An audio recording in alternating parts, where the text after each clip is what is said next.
నెల్లూరు జిల్లా కోవూరు నియోజకవర్గం వెడవలూరు మండల గ్రామస్తులకు ఎస్ఐ పి నరేష్ ముందస్తు వినాయక చవితి శుభాకాంక్షలు తెలియజేశారు. ఈ వినాయక చవితిని అందరూ కలిసి ఆనందంగా జరుపుకోవాలని కోరుకుంటున్నట్లు తెలిపారు. ఈ సందర్భంగా వారు మీడియాతో మాట్లాడుతూ వెడవలూరు మండల గ్రామస్తులందరూ సంతోషంగా వినాయక చవితి జరుపుకోవాలని, వినాయక చవితి బొమ్మను పెట్టేవారు ప్రతి ఒక్కరూ పోలీస్ శాఖను సంప్రదించాలని కోరారు. బొమ్మను పెట్టే దగ్గర ఎటువంటి అవాంఛనీయ సంఘటనలు జరగకుండా రాత్రుళ్లు బొమ్మ దగ్గర నిద్రించాలని కోరారు. వినాయక చవితి సందర్భంగా పోలీసులు పెట్టిన ఆంక్షలు ఎవరైనా ఉల్లంఘిస్తే కఠిన చర్యలు తప్పవని హెచ్చరించారు. ఈ యొక్క వెబ్సైట్ను ప్రారంభించడం జరిగింది. ఇది సింగిల్ విండో విధానం ద్వారా అనుమతులు ఇవ్వడం జరుగుతుంది.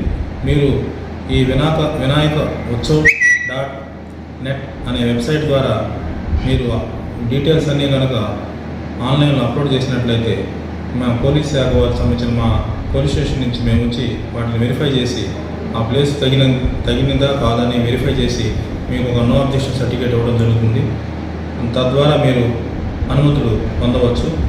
అదేవిధంగా వినాయక చవితి పండుగ చేసుకునే ఆర్గనైజర్స్ అందరూ కూడా మీరు ఆ మండపాల దగ్గర ఖచ్చితంగా రాత్రిపూట కూడా అక్కడే ఉండాలి.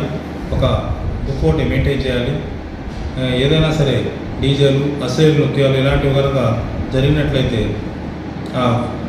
కమిటీ మెంబర్స్ మీద చట్టపరమైన చర్యలు తీసుకోవడం జరుగుతుంది. అదేవిధంగా ఈ కమిటీ మెంబర్లందరూ ఈ వినాయక చవితి అయిపోయిన తర్వాత నిమజ్జనానికి వెళ్తూ ఉంటారు. నిమజ్జనానికి వెళ్ళేటప్పుడు ఆ రూట్లో వచ్చే పోయేవాళ్ళ మీద కొన్ని చోట్ల గులాం అయి జరగడం జరుగుతుంది. దాని మీద కఠినమైన చర్యలు తీసుకుంటాం. నిమజ్జనానికి వెళ్ళేటప్పుడు మద్యం సేవించి వెళ్ళటం, అదేవిధంగా మద్యం సేవించి నిమజ్జనానికి వెళ్ళేటప్పుడు బీచ్ దగ్గర మునిగిపోయే ప్రమాదం ఉంది. కాబట్టి నిర్వాహకులు మద్యం సేవించిన వాళ్ళని, చిన్నపిల్లల్ని, వృద్ధుల్ని నిమజ్జనానికి తీసుకెళ్ళకపోవడం మంచిది.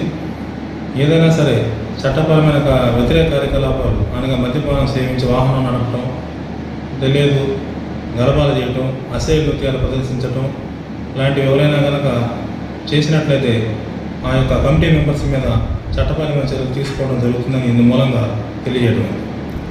సార్, సముద్రం దగ్గర ఎటువంటి చర్యలు? అవి మనకి రామతీర్థం బీచ్ దగ్గర సుమారు ఒక 200 విగ్రహాల వరకు వచ్చే అవకాశం ఉంది. కాబట్టి అక్కడ బందోబస్తుని ఏర్పాటు చేసుకుంటాము. అదేవిధంగా ఈ సివిల్ పోలీసు, అదేవిధంగా మెరైన్ పోలీసు వాళ్ళతో కూడా కోఆర్డినేషన్ చేసుకొని అక్కడ గ్రామస్తుల సహకారంతో, మత్స్యకారుల సహకారం తీసుకొని ఎలాంటి అవాంఛనీయ సంఘటనలు జరగకుండా, డ్రౌనింగ్ కేసులు లాంటివి జరగకుండా ఉండేందుకు మా వంతుగా కృషి చేస్తామని తెలియవస్తుంది. మరిన్ని అప్డేట్స్ కోసం మన HN9 టీవీ ఛానల్ని సబ్స్క్రైబ్ చేసుకోండి.